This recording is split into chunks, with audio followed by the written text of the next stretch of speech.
This is Matt with Six String Country. Today we're doing Waitin' the Truck by Hardy, written by Hunter Phelps, Renee Blair, Jordan Schmidt, and Michael Hardy. The rhythm lesson, or the rhythm part, it's a drop D thing, half step down, so kind of a drop C sharp situation, real swampy. It's pretty easy. It's the same part kind of looped throughout the whole song, but it's the driving force behind it. It's kind of carrying the whole song through. It's a story song, so it's just holding it down for the lyric and the story to kind of get through. The lead is very simple. It's kind of a lesson in modern guitar, really, and in that you're really just doing a lot of pads, a lot of the same thing. It's really lush reverb. It's the same part over and over. What you would do live is a lot different than what you would do in the studio, because the main lick is kind of this piano-ish, vaguely piano lick. And so you wouldn't do that necessarily in the studio. Kind of what you would do in the studio might be more just kind of pads and kind of ambient stuff that are not really prominent for the song. But if you're doing this live, you probably would play that lick live, even if you have it in a track or something like that. You might double it, mostly just for show.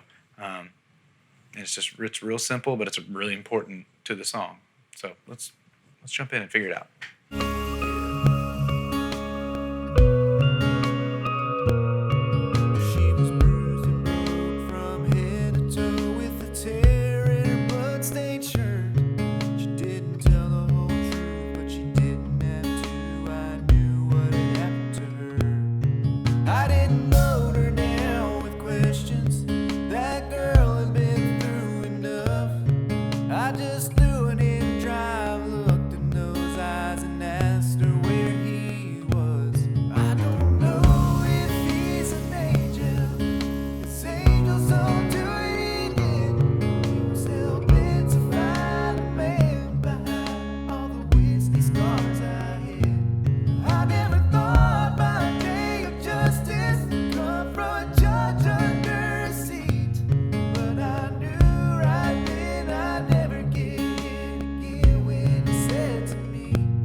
I let the hammer drop before he got to that 12 he was reaching for. I didn't try to hide my pistol, I didn't even try to run. I just sat on the porch smoking one of his cigarettes and waited for the cops to come. I don't know if he's an angel, 'cause angels don't do it. This is the rhythm lesson for Waitin' the Truck. We are in drop D, tuned a half step down. So I guess drop C sharp. So this is your regular kind of drop D tuning, but where everything is a half step down. So rather than E, you got E flat, you got B flat, G flat, D flat, A flat, D flat, C sharp, whichever. Okay. And you could say this is in the key of C sharp, but it's kind of like a Sweet Home Alabama syndrome of, it might be G or it might be D. Just depends on how you look at it, because technically there's not a C in the key of D, but in numbers we call that a flat 7. Anyway, it's all semantics theory.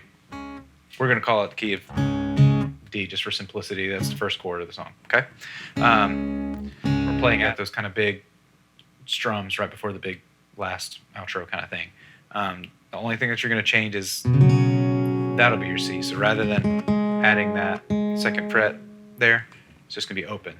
So 3rd fret on the second string, open, open, 3rd fret. And then same for the G. We're going to take away that 2nd fret. So it's 3rd fret, open, open, 2nd fret. Okay. That's just those 2 chords in the last verse, the very end of that last verse. Okay. But otherwise, we're going to be doing that. Now, there's a finger picking pattern that happens throughout this whole song, okay? And it's pretty easy. So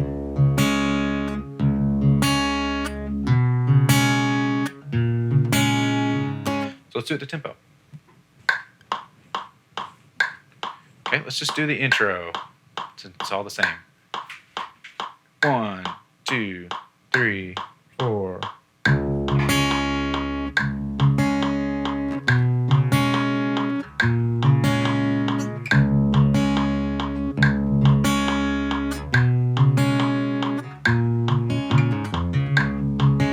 This is the lead lesson for Wait in the Truck. This is kind of an interesting one. There's not a whole lot of parts to this. What's really important is the effect. There's really just 2 licks in this whole thing, really. And mostly what you're doing is the ambient thing, and you're doing that main little kind of signature lick, that kind of lead line that kind of happens in the turnaround and the bridge and outro and all that. The piano thing that's in the track. You're going to be the piano. Okay?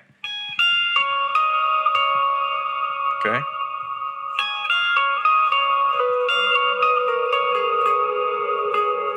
You're going to hear that. This is without the formant on there. So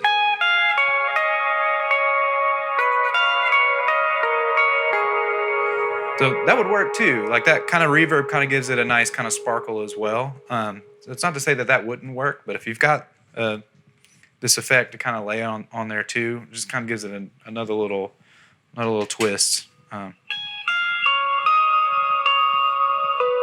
Just modernize it a little bit, you know. Okay, but for everything else, that's really just on that lick that you'll do that. For everything else, I'll just kick off that formant, and I still have that reverb tail going crazy. I've got some compression on there too to kind of help level that out even more. But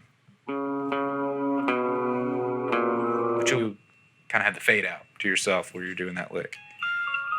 Okay, just kind of on loop.